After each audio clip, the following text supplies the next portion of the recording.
Resident Evil is one of my favorite gaming franchises. I love all of the games in the mainline series due to the likable characters, the unique settings, the cheesy yet very entertaining stories, and of course, the gameplay. The changes from a more puzzle based survival horror gameplay style to a more over the top action heavy style beginning with RE4 has been a contentious topic amongst fans and has led to a generally negative disposition towards some of the games, and no game has gotten this worse than the fifth entry, Resident Evil 5.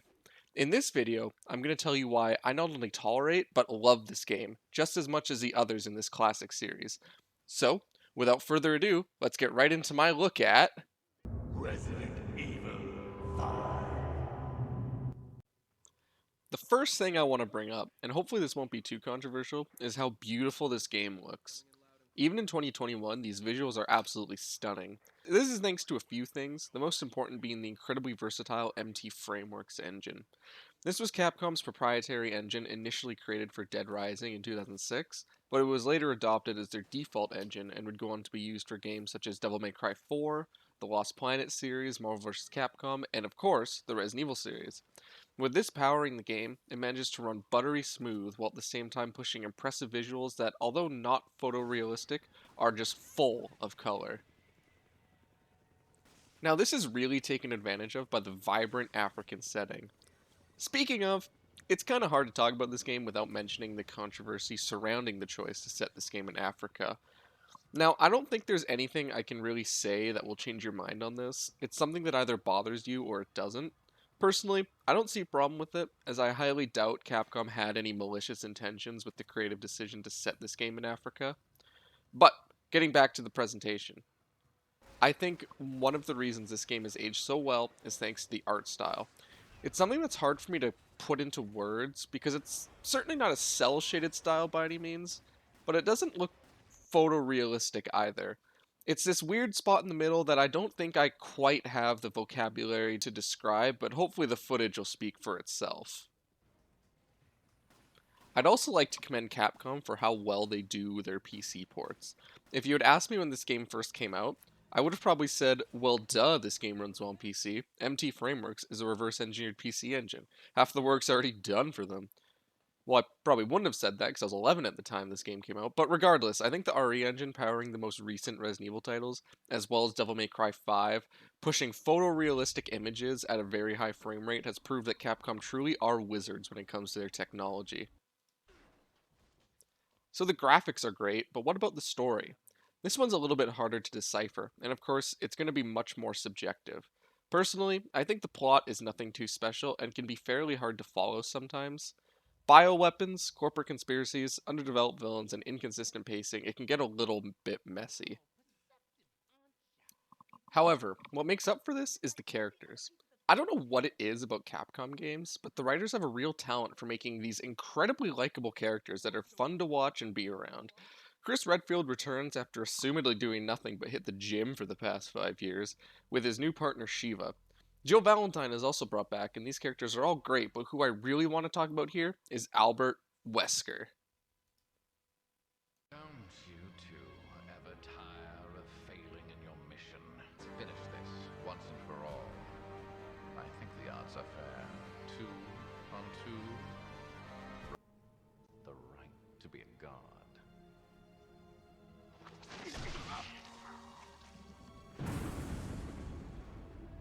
That right is now mine. 7 minutes. 7 minutes is all I can spare to play with you. Nice move, Chris. Holy hell, this guy is the epitome of hammy, over the top anime villains, and I love every second of screen time this guy has. He was already one of the coolest characters in Resident Evil 1, but that coolness is turned up to 11 here, thanks to both his boisterous personality as well as his new powers, thanks to the Ouroboros virus he's injected himself with. He comes off more like a character action game villain than a horror villain, and I'm all for it.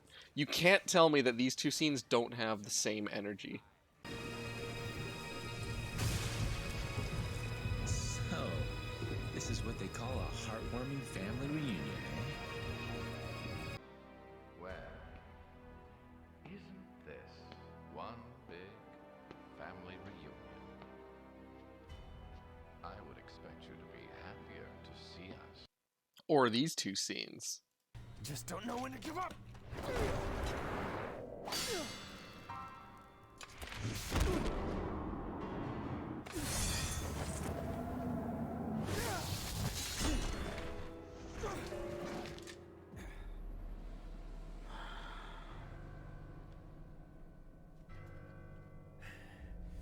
Get out of my way, Nero!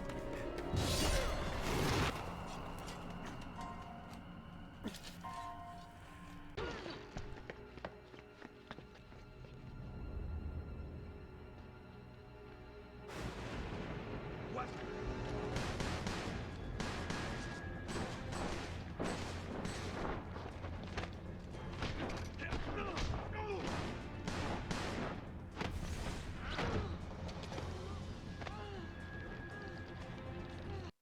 And lastly, these two scenes. I'll try it your way for once. Remember what we used to say?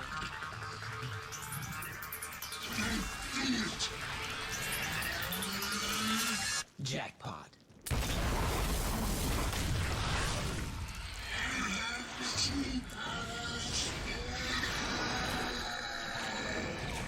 Not very classy for someone's dying words.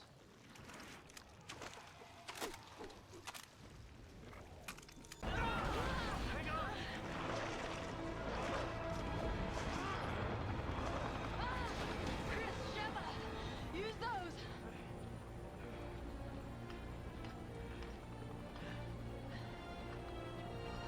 Ready, partner? Locked and loaded.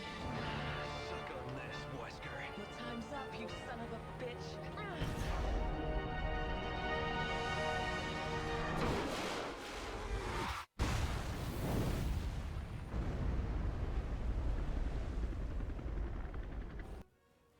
Of course, I understand why some fans don't like this direction for the series, but personally, it's just so much fun I can't help but love it. I think it's a lot easier to take nowadays with the series returning more to its roots than it was at the time, when it looked like this would just be Resident Evil from now on. At long last, it's time to talk about the gameplay. Naturally, it's an evolution of Resident Evil 4's gameplay with a few changes, some for the better and some for the worse. The standard moment-to-moment combat loop is still in place. You'll be dispatching a lot of enemies by using a bullet or two to stun them and then follow up with a melee attack. However, whereas in 4, your next move would be to pull out your knife and slash the enemy on the ground, this game introduces the ability to stomp them with another contextual button prompt. It's a nice quality of life update that just speeds up the process a bit. As a side note, although nothing can replace Leon suplexes from 4, the neckbreaker is incredibly satisfying.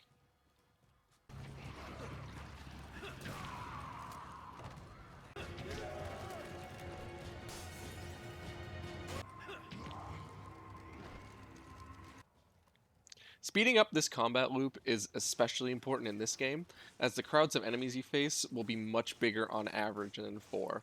This also means that you'll need to rely on your firearms much more this time around, of which there's a very nice selection, although a few of the weapons are a little bit redundant, such as the AK-47 and the carbine rifle you find later in the game. The inventory is one of the biggest changes from the previous game.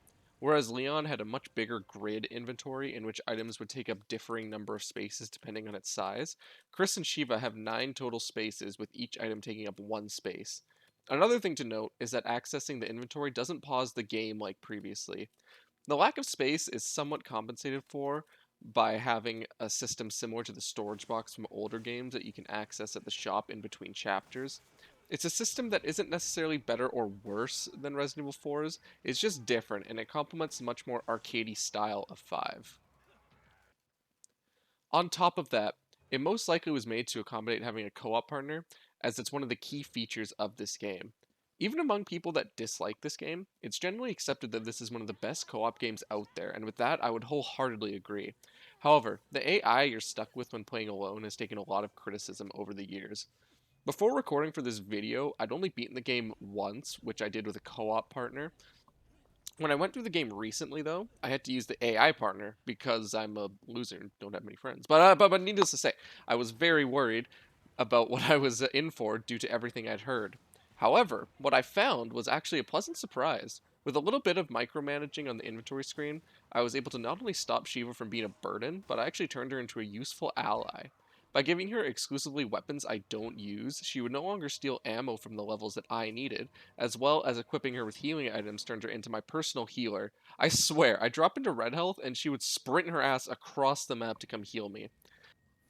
Of course, this does take away from the challenge of the game, which is why it would still be nice to have an option to go through the game without her, and having her only show up in cutscenes, but as it is, she works perfectly as an AI partner.